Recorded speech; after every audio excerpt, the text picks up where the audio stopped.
Saudi আরবের পবিত্র নগরী মক্কা ও মদিনা।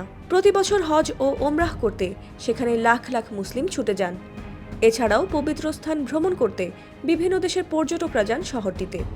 তবে পর্যটন সেবা ব্যাহত হলেই মদিনায় বন্ধ করে দেওয়া হচ্ছে আবাসিক হোটেল। এর ধারাবাহিকতায় মদিনায় ৫৯টি আবাসিক হোটেল বন্ধ করে দিয়েছে কর্তৃপক্ষ।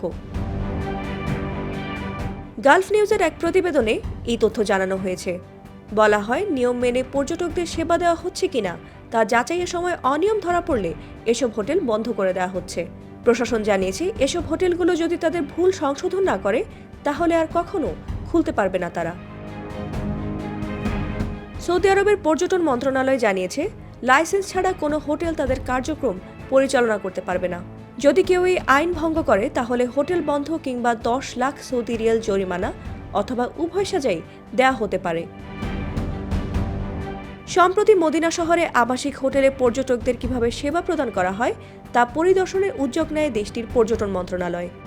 এতে ১,২৫১টি হোটেলের নিয়ম লঙ্ঘনের অভিযোগ পাওয়া গেছে। পবিত্র রমজানকে সামনে রেখে এ অভিযান পরিচালনা করা হয়। রমজানে দেশটিতে মুসল্লিদের আগমন বাড়বে, এজন্য তাদের যেন কোনো ধরনের সমস্যা না হয় তা নিশ্চিতে আগে থেকেই প্রস্তুতি শুরু করেছে সৌদি কর্তৃপক্ষ।